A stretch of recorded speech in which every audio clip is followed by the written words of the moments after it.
You're good. Well, hello, welcome to our Monday, September the 9th, 2024 regular work session board meeting. I call the meeting to order and invite our treasurer, Mr. Randy Bertram, to call the roll, please. Mr. Moore? Here. Mrs. Stewart? Here. Mrs. Schreiber? Here. Dr. Urso? I'm here. Please stand for the Pledge of Allegiance.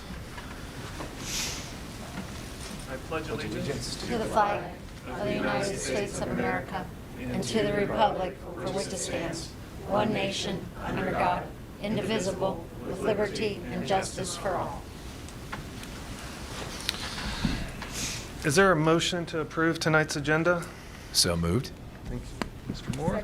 Thank you, Ms. Stewart. Any questions, comments, anything regarding the agenda? All right, then Mr. Bertram. Mr. Moore? Yes. Mrs. Stewart? Yes. Mrs. Schreiber? Yes. Dr. Urso? Yes. Does not appear to have any public participation. Is that correct? If not, I see some friendly faces out in the crowd that hopefully have some things to talk to us about Soul Bird Consulting, so I'd invite them up to kind of share the good news.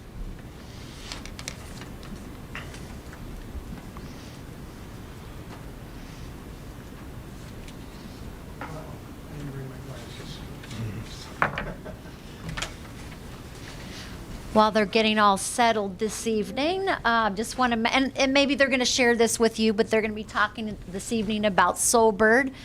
You may have remembered last year we talked about Soulbird a little bit, about the contracts, the work that we had been doing in the district with Soulbird, and the difference. Matter of fact, we worked with everyone last year to level set with Soulbird, and I think you guys are going to talk a little bit about that tonight, right? So I won't steal your thunder, and I'll let you go and take it away, guys.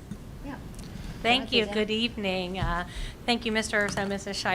Schreiber, members of the board, Mrs. Hauser, and Mr. Bertram. We're honored tonight to be here to talk about the work that we've done over the course of the last year, as well as into the vision for the future for our work with Soulbird Consulting.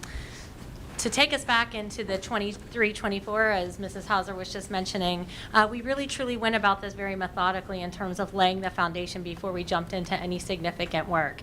And that started in the summer of last year when we looked at district level professional development, which was an introduction to trauma responsive care with our consultants from Soulbird for every single employee in the district. And this was very important to us when we say all means all. This was not only our teachers, this was our certified staff, classified staff, all of our bus drivers, our food service personnel. We really wanted to create a very common language in the district when it came to trauma responsive care. And so we know the impact that adults have on students every single day in a variety of roles. And so that's where we started with really just developing a common understanding and common language, common vocabulary.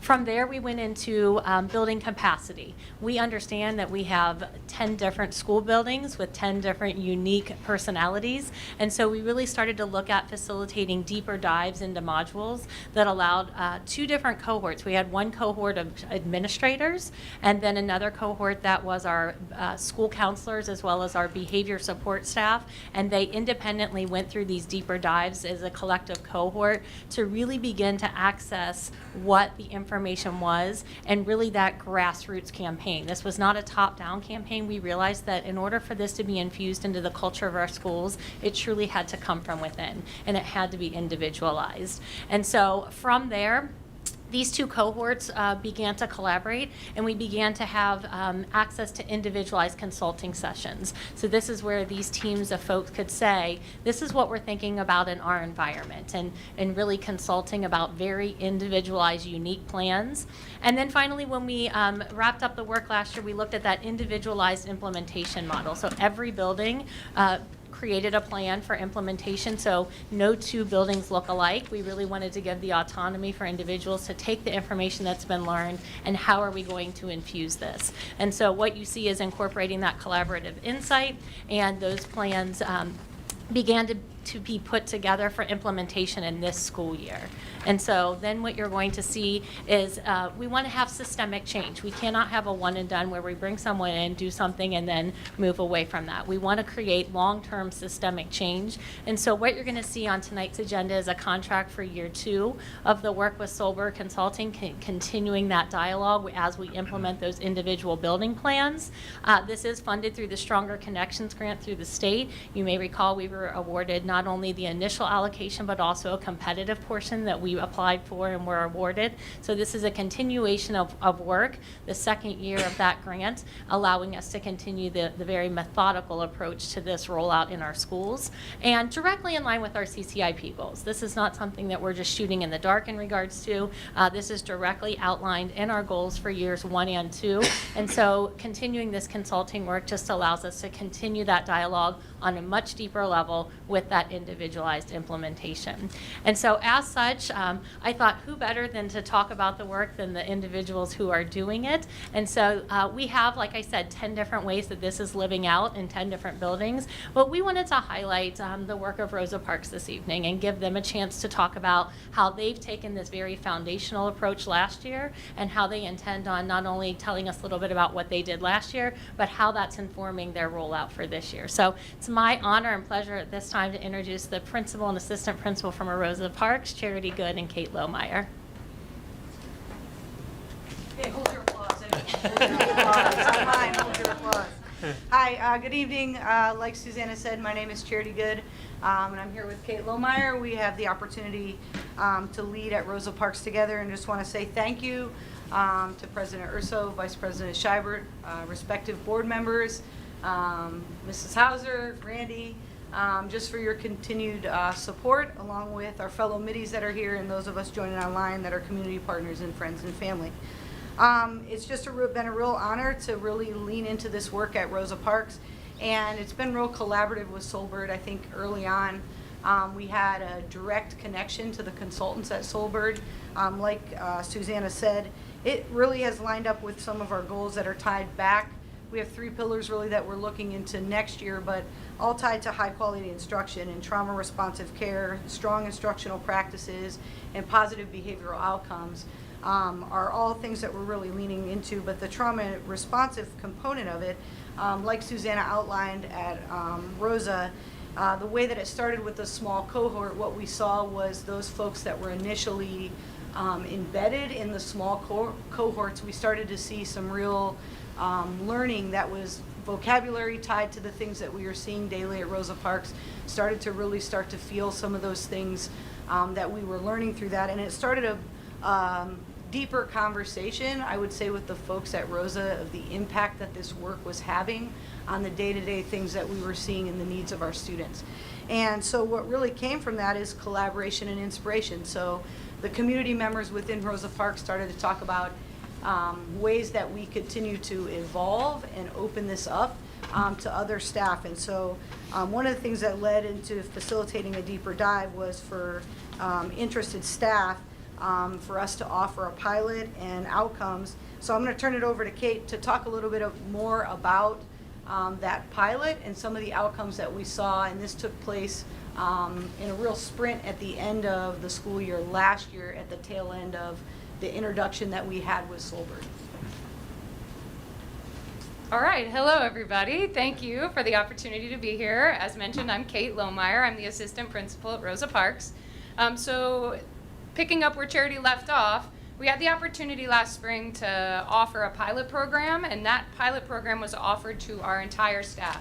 And just as Susanna had mentioned, you know, all means all, and so we put this out to our staff and elicited volunteers, people to participate in a 6-week, and as Charity said, a very condensed version of online, a combination of online learning that was personal and happening at home, and then also in-person experiences that were what we call synchronous, asynchronous outside of school, synchronous in-person experiences. But we offered that to everybody and had 22 participants volunteer. Of those 22 participants, it was a diverse representation of the Rosa Parks community. So it was homeroom classroom teachers, but it was also classified staff. It was also our intervention specialists. It was our administrative team, our teacher leader, and coming out of that group of 22 also emerged our building leadership team for this next school year. So the 22 participants who volunteered came at their own accord. It was a quick and condensed experience, but the learning that took place during that time explored these key module insights. So these key module insights are connected to the online platform that is produced by Soulbird Consulting. And these key insights: trauma is stored in the body, regulation is a practice, perceived threat and real threat feel the same, trauma symptoms are survival strategies, and healing happens in relationship. These key insights were explored by that pilot group, like I said, both independently and in person. And the magic that we saw from the in-person experiences, which was really a 45-minute touch point one time a week, allowed us to become even more inspired about the impact of this knowledge and the impact of this curriculum and the impact that the creating of common language and ways of being in our school community that would help support staff and ultimately supporting the students that we serve. So from that, we were able to elicit feedback at the end of that pilot program. And I'm going to give us a minute here to look at these quotes that were selected to share with you tonight. And at the end here, I'm going to draw your attention to that last quote, but I'll give you a second. So this was feedback from the folks who did participate in the pilot experience last spring.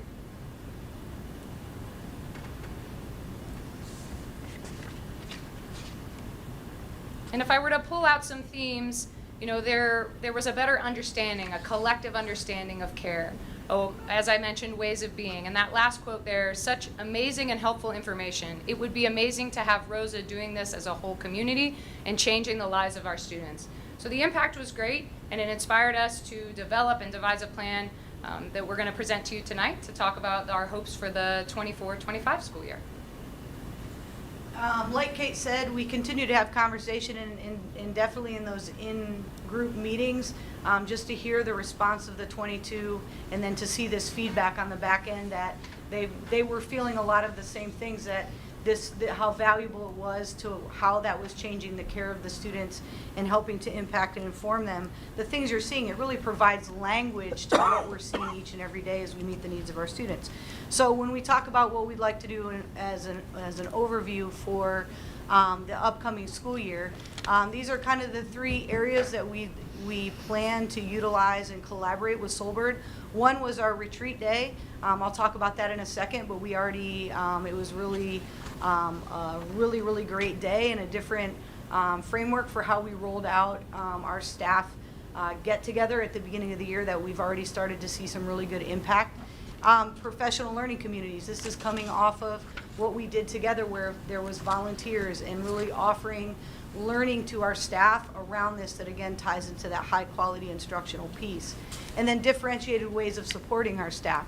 Just like we asked our students, and as leaders we want to model the things that they can then take from us as leaders and then in the classroom and then to the students. And so differentiating that experience and providing opportunity for people to continue to learn and grow. So I want to highlight our retreat day. So Sarah Buffy and Danae Riggs are the two consultants from Soulbird, and we had the opportunity to have them in person. So as you heard, some of it was asynchronous, some of the learning had been synchronous. And so Sarah is really the online guru. She runs a lot of the online platforms, so a lot of times we see her on a tiny box, and she does a really good job. But we had opportunity to have both of them on site at our staff retreat day, and it was just a real blessing to have them in the space together with our staff because they were able to do an overview of what those key insights mean. They were able to model and also give some hands-on experience to staff that they could literally take away and implement in those first few days when students are coming off of summer break into their classroom right away. The second thing that they were really able to do and we felt was real important is they spent some time building relationships with our staff in person with different grade level teams, because as we roll this out, the goal would be, again, back to trauma informed, is building that relationship is key to being able to help with learning. And so the consultants being there to meet and work through and introduce themselves to staff was really enjoyable. And then the last was they had a time where they could spend just with our leadership team, the group of people that had already been through the modules, and it was really an opportunity for them to reconnect talk about ways that which the leadership team would be able to then model and support and really lean into leadership in a shared leadership model. Because while, and that was one of the things that came from this, when you hear staff saying to you, like, this was very valuable, this was helpful, I'm a better instructor because of this. If we're able to then empower leaders to do that, the strength of that is so much more than if it's just a top down of, hey, we're going to do this thing. So really listening to staff and being able to do that. So those are really the 3 ways that kind of kicked it off in a retreat day. And I'm turning it back over to Kate, and she's going to talk about the other 2 components. So mirroring the pilot experience, but of course allowing for there to be more time for exploration. We're stretching out, or our proposal is to stretch out the module experience to a year-long learning experience for our staff. So we've created professional learning communities that, again, are a diverse representation of Rosa Parks. We've intentionally grouped our staff in ways in which they're connecting with folks that they may not come across on an everyday basis during their day-to-day life in the school community. Each group is anchored by both a pilot participant that is not on our leadership team and then a leadership team member, because both of these folks have been through the experience already, the module experience already, have taken those lessons and have already begun applying that learning in their own classroom or learning communities. So they are serving as leaders of those professional learning communities throughout this work. And then our goal is to have about a month to get through each module. So staff is independently working on their own to get through the module series. And then during our monthly staff meetings, we're taking intentional time to deepen the connection to those key insights. Again, provide opportunity and safe space for staff to share, discuss, reflect, and create common language about the ways of being at Rosa Parks Elementary. The last piece too is, as Charity mentioned, differentiating our support. We have to meet our staff where they are. People are in different places. We already have a group that has gone through the pilot experience that has a different knowledge base than some of our staff who are just interacting with the modules here at the beginning of the school year.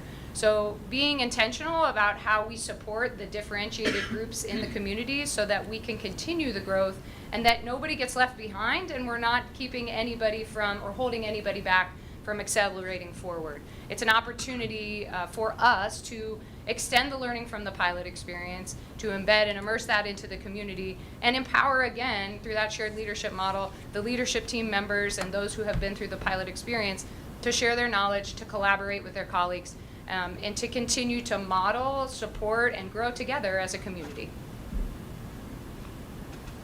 So I just want to at this time say thank you for the opportunity to present and just to share a little bit about like what's going on and what our goal would be for the upcoming year to support staff as we, again, going back to high quality instruction. And it's a lot of components. It's not just the instructional practices. We want positive behavior outcomes.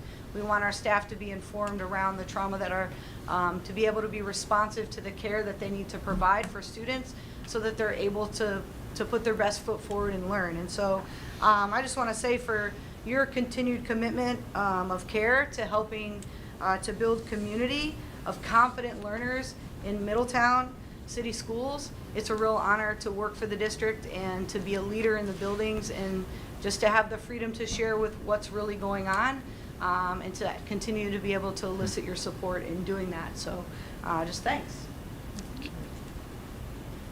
Like I said, I could have done that, so who better to tell you that story than the 2 of them?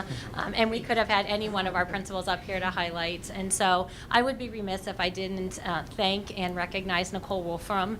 Nicole's with us tonight in the audience. She is the coordinator within the Student Services Department that has been working very directly on this project. So certainly without this, we would not be where we are. So I want to make sure to recognize Nicole. And then also to say in its simplest form, this entire initiative is about meeting students where they are. It's about meeting students as they come into our environment and to help them be in the best position to learn. And we know that true learning can't happen until we get through some of these pieces that these ladies spoke about. So again, thank you for the time, thank you for the opportunity, and we'd be more than happy to answer any questions you may have. Yeah, You said there are 22. Like, how many people possible within, like, using your school as an example? Is 22 out of 40, 30, 25? Last year, we had 85 staff members. Okay. So 22, and like That's Kate- still a good Yeah, Kate portion. said, and it was volunteer. And also, I'd like to mention, this was rolled out like the last week of April. So that also meant that these staff members were committing to this work with 6 weeks left of, 4 or 5 weeks left of school. So we were doing a module a week, and it really was a 2-hour commitment outside of the day because, and honestly, some of the modules, if you really spent in the key insights, if you spent a good amount of time on them, you were spending more than an hour. You were spending a couple hours because it's a lot of reflection, a lot of, processing through how you could implement, and so a lot of refinement or considering how you had done things and thinking about how you could do them differently to meet the needs of the kids. And so staff was doing that, but then also coming together for a week for at least 45 minutes to an hour to share what they had learned in that week before. And I think that's where we really started to see the magic and the impact of what it was going to be for our school community if we could offer it to everyone. Yeah. And so the expectation would be that all 80-ish employees would partake? Yeah, and so with the shift this year, we have a little less, but to be honest, with the PLC, like Kate mentioned, we included everybody that's anchored to Rosa Parks. This includes Counseling Source, Access Counseling, our SRO, who's actually going to be working through the modules because he's on one of the PLCs, and our leadership team has a check-in. We've asked them to check in a couple times a month just to see how people are navigating it, how it's going. And so they checked in because we have our first staff meeting Wednesday, and actually got him connected, and he's really excited to start going through it because the work is really informative for just working with humans. So it's not just students, it is students, but it's human-centered. It's about how we connect with one another and help one another, and so it's been really exciting to see that. And they've worked, you mentioned access counseling. I had that down as a possible question. Like, when you have other counseling support systems, they work well together, it seems like. Yeah, and so it's a learning opportunity for them as well, at least to be a part. And we include them at Rosa in all of our things, and they've been really great community partners. And so I think we're all partners in the work, really. So. So Chris actually asked both of my questions. Right. Stole my thunder. But I wanted to say kudos to you guys for participating in trauma-informed care. It's really tough, and to get more than 20% of your staff to voluntarily participate is huge, because it's best received when it's something that you want to do. So kudos to you. Do you all have something in place to ensure that really gets to the other members who weren't able to participate, and to make sure it doesn't fall through the cracks and not reach?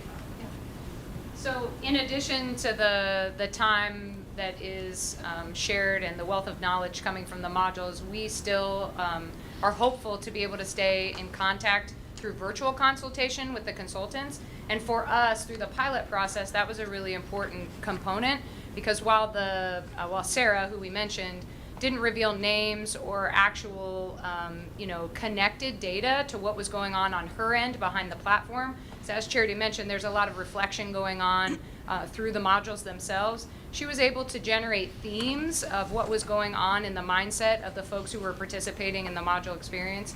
And so through our continued work with her as a virtual consultant, she'll be able to do the same thing for us as we extend it to the whole staff. So in a way, we'll have the ability to elicit folks who, or elicit the desire for those who may not yet be on board or may not yet have engaged. But we will also have that data, that quantifiable data on the back end, again, not attached to individuals, but to give us that sense. We're also doing our own data collection measure as well, starting at the beginning of the year, middle of the year, end of the year, similar to the way that we assess and evaluate our students, for us as leaders to find out if this is making its way and making an impact to the school community. So we're developing, in collaboration with Solbird, a way to capture that data, so that we're holding ourselves accountable to helping our staff and helping grow our staff. Is there a plan for continuity after all the training is done? And so once staff has been trained up, 2 years out, 3 years out, where new people come on board and so forth, things shift?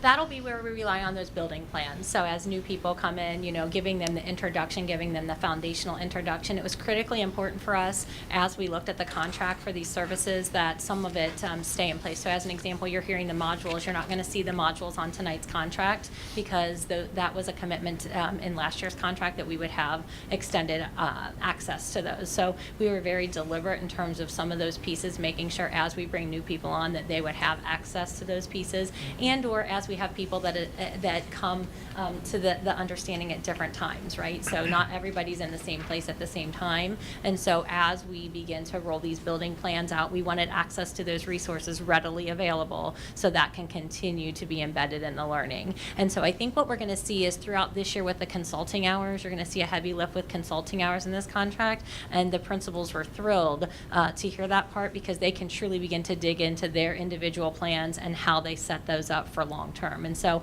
as a district, we will continue to have the expectation and continue to lay the foundation, but we really want this to come alive in the buildings as they put their own spin on it and adapt it to their own cultures. And it's K-12, and Yes. so middle and high school, and it's Correct. adapted as kids get older, of course. Yes, so you take those key insights, that's the beauty of these individualized plans. You take those key insights and you begin to talk about what does that mean in our environment. Perfect.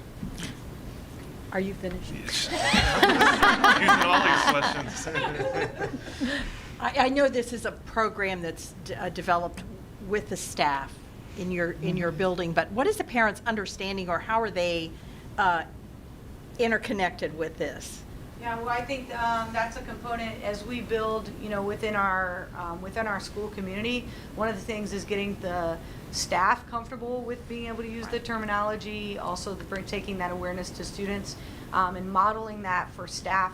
I think that was one of the things that came out of the end of it, and even through the retreat day, it was interesting to listen to them and their PLCs as they were talking, like how do we introduce this to families? And so we really believe that there needs to be a thing where staff feels comfortable and it starts to come from them, and they're at a place where families, because this work can be sensitive work, and Sure. so I think we have to be sensitive to the needs of the families and when they're ready. Yeah. And if you try to force that, it just, it's going to miss. And I think for us, that is something that we've started to talk about.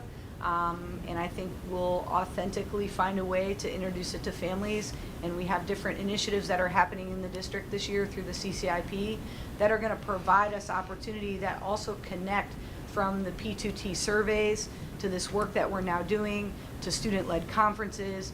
But, all of those different components will then, in the right time, I think, marry together when they're ready in their respective buildings. So we hope to find a way to include that at least in the second semester, a component of it, even if it's a student setting their own goal.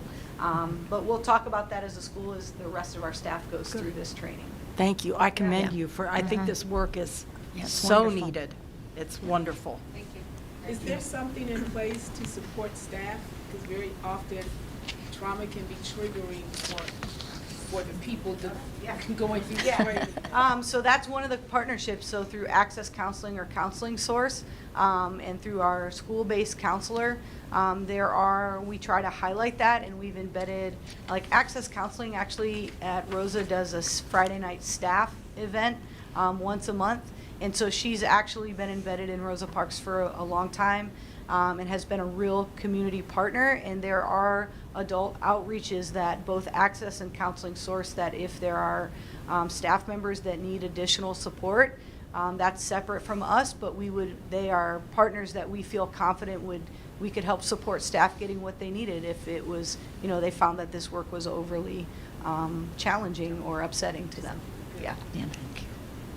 And I can take that one step further. All of the trainings are embedded with a permission for people to take care of themselves first and foremost. And so all of our staff members, every time there's any type of training, are given the latitude to take care of their own personal well-being, if that means exiting or that type of thing. We also introduce the employee assistance program to them as well, so they can understand that they can also extend outside of just maybe familiar faces into a realm where they maybe feel a little more supported in a very private way with our EAP. So yeah, we're very mindful of that, and so we want to make sure we're deliberately embedding those pieces into the training as well. Susanna, can you just take a minute and explain what trauma-informed care is?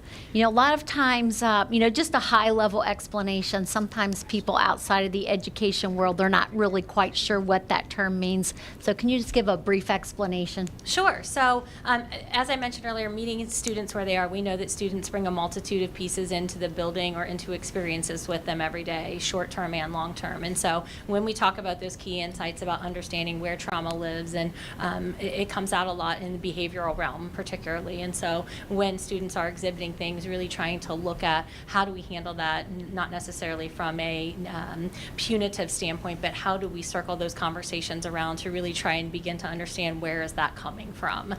What is impacting that student to elicit such a large reaction, or to elicit a resistance to learning, or, and so we're really trying to understand what is that child carrying with them, and how can we begin to help break down some of those barriers in a very relational sense, not in a clinical sense. This is not being clinicians, but this is trying to meet students from that very relational piece of caring and understanding, to say, I'm here with you, I'll walk side by side with you, and we can begin to really work through some of these barriers. And if we need to get connected with other resources, we absolutely can for families, and we have some of those embedded, and some of those we rely on our success liaisons to really help us with families in terms of breaking down some of those barriers. But it's truly coming from that sense of where are these emotions coming from, where is this resistance coming from, and how do we treat that 5-year-old as a human being, and how do we engage them in that conversation about how do we move beyond this to give you the best experience possible. Thank you. Anybody else have any questions? Just want to give a big shout out, ladies. Thank you so much. Yeah. I encourage you, if you ever have an opportunity to stop by Rosa Parks and pop in, you can definitely see the fruits of their labor. So thanks, ladies, Yeah, for thank you. for sharing your gifts with us this evening. You're welcome. All right. Oh, and also, Yep. I want, the contract is on the board agenda this evening. So before they head out, I don't know if you have any questions on the contract. I don't know, Susanna, you hanging around? Yeah. Just, okay, in case you do, because that's a little bit further into the agenda. Yep. So if you do, we'll call her back up. Okay. Yeah. Thanks, ladies. Next item on the agenda is the consent agenda. Is there a motion for approval? So moved? And a Second. please? Thank you, Todd. Any questions, comments? Mr. Bertram, anything to highlight?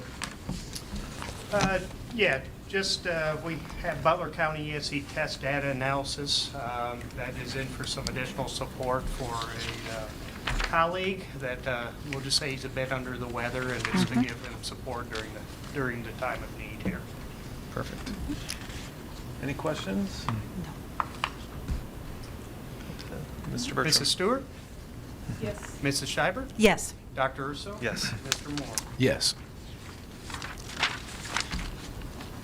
Under Human Resources, there's a Personnel Agenda B. Is there a motion for approval? So moved. Second? Thank you. And again, pretty sure there's an Brother. URSO on that agenda. That'd be correct. Mr. Bertram? Mrs. Schreiber? Yes. Dr. Urso? Abstain? Mr. Moore? Yes. Mrs. Stewart? Yes. My brother thanks you. Under Curriculum, there is the contract for the services that we just heard about, Soulbird Consulting Agreement. Is there a motion for approval? So moved. In a second. Thank you. Any questions, comments? No. Thank you so much for the work you're doing around trauma care. No, I appreciate the presentation and the proactive approach. It's a thoughtful approach. It's a human approach. And I like the words that you said. It's not punitive. It's not clinical.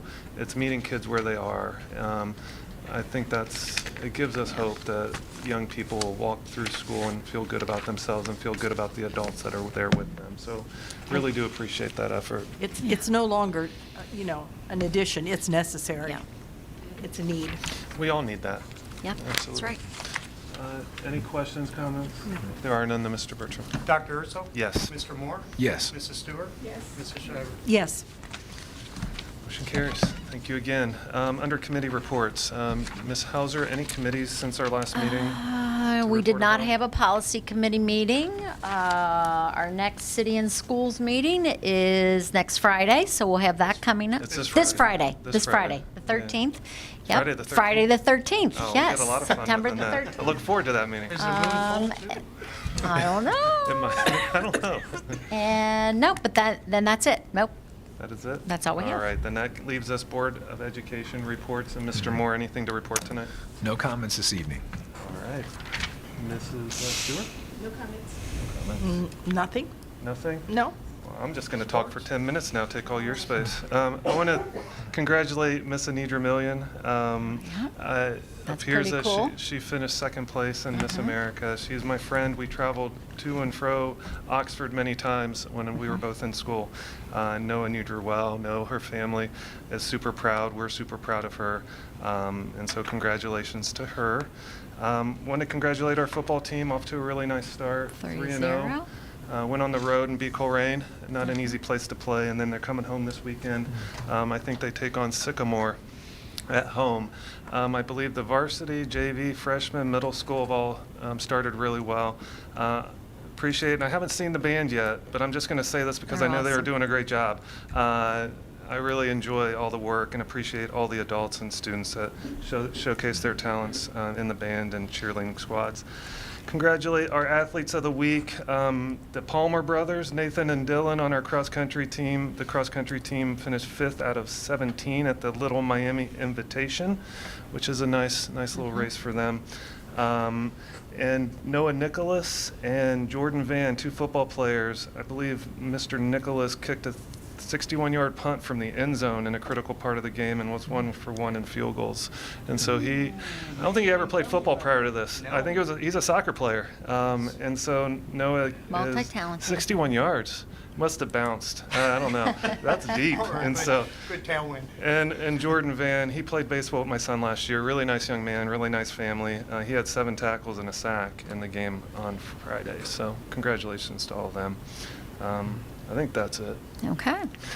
Your I turn. would just like to say congratulations to the football team. Me working in Coleraine prior to coming to Middletown, nobody beat Coleraine back in the days when I was there. Small world.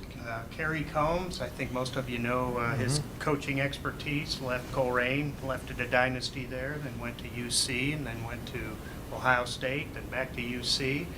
I was on a conference call today, and the young man that was running the webinar, a vendor, salesperson, said, "Yeah, I graduated from Coleraine. I want to let you know I'm from Ohio, even though I live in Atlanta now." And I said, "What year did you graduate?" He told me the year, and I said, "I signed your diploma." I said, "What's your name?" He said, "Dylan Combs." And he said, "My dad used to be the football coach there." Kerry Combs. There So you what a go. small world. Yeah. At that moment, I said, "And we got to beat your butts Friday night." So timing was perfect for that. So congratulations to all the teams. I know it's been a long time since our varsity team's been 3-0 coming out of the gate. And 2011. it's a big deal. Pretty cool. Pardon me? I think it was 2011. 2011. Wow, so it's On a big roll. deal, and they have good opportunity for 4-0 this week against Sycamore. So good luck to all of them, and I hope the school year is going great for everybody. I haven't heard any negative reports yet. I hope not to. That would be a negative, yes. Perfect. I want to say it was like Christmas on the 4th floor this week. So you see the T-shirts that you have in front of you. I want to say thank you to FC Cincinnati, the state of Ohio, with the initiative of Stay in the Game. We received hundreds, not tens, but hundreds of boxes of, you saw the banner when you walked in with Stay in the Game, T-shirts, banners, postcards, pencils, really setting us up for success when it comes to our Stay in the Game and Come to School and Midi Minutes Matters campaign. It really, truly appreciative of, our cooperation and our collaboration with FC Cincinnati. And it's truly amazing when all of these boxes show up and the support that we're receiving from the community when it comes to spreading the word on the importance of coming to school every day. So thank you to FC Cincinnati and everyone that's supporting us when it comes to our Back to School and Coming to School Every Day initiative. That's all I have. I get the opportunity to mingle and hang out with several kids, Mhm. kiddos, both at home and at the community center. I have had so many kids say how much fun they are having so far this year. And I know we're Oh, yeah. early into the year, but when I say that every kid, with the exception of one, did tell me he was his first year at the high school, so he's a little, he said the classes are too far away and the building's much too big. That was his only complaint. But We can work with that one. I was like, give it some time. It is a big building, you'll learn it. But the kids are genuinely excited about getting back in school and hanging out with the teachers. So something is magical is happening. Very good. Great to hear. Yep, that's great to hear. We definitely missed them, and we're glad they're back. Yeah. Yeah. With that, is there a motion for adjournment? So moved. Second. All in favor of adjournment, say aye. Aye. Opposed, same side. We're adjourned. Have a good evening. Okay, girlfriend. Well, I'm going to make sure that you get an invitation for that